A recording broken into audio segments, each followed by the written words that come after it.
shoveling snow or bussing tables at a local restaurant or whatever it is, and they start earning some income. Well, you can take that income and up to, I think it's $7,000 is the limit now, put that in a Roth IRA, which will never be taxed. It will grow tax-free forever. And they're going to be, by definition, because they're making almost no money and they're not paying any income tax, so you don't need any deduction from that. And it doesn't have to be their money. So let's say your kid makes $3,000 during the course of a year. You can take $3,000 and fund a Roth IRA for them. Imagine just if they never added anything other than that. You do that until they get out of college or whatever. That baseline is going to grow tax-free for an extended period of time. That's one of the great keys to wealth building. It's just time. And is that advice that you still believe in, that people should be saving 50% of their income? Yeah, I think it's a good rule of thumb. It gets you to financial independence in a pretty reasonable, depending on what the market does, in, say, a 10 to 15-year time period. The pushback that you might anticipate is when people say that's impossible. Nobody can save 50% of their money. That's silly.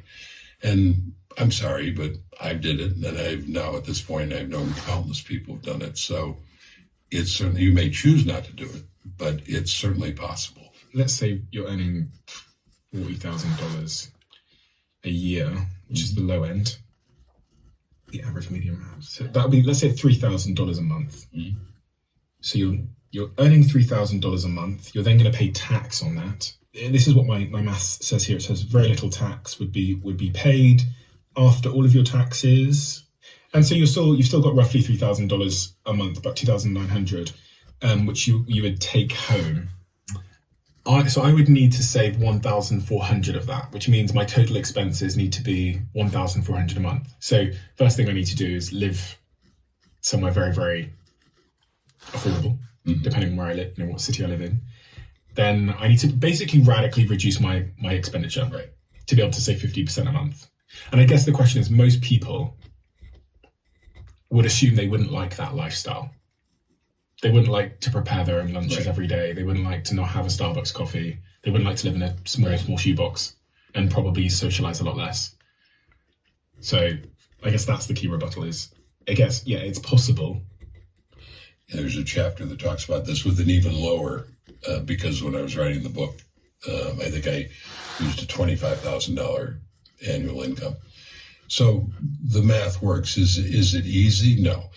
But it goes back to fundamentally, what is it that you want? You said, well, I may not want like that lifestyle. I might want, well, it's your money. That's your prerogative.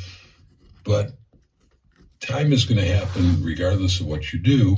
And if you say, instead of having those things now, I'm going to spend my money on buying my freedom, you will get to the point where everything is free, including those lattes.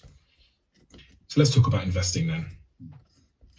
We have two buckets here on the table for an analogy around tax-advantaged investing. I'm going to take your lead on this. Okay, so if you dump that bucket in there, I'll dump this bucket in here.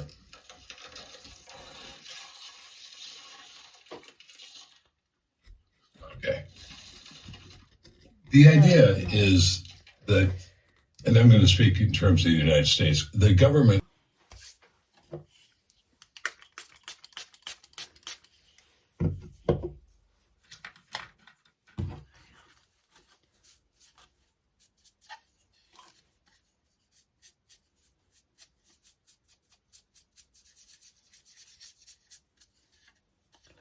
looks like we made it.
says it here.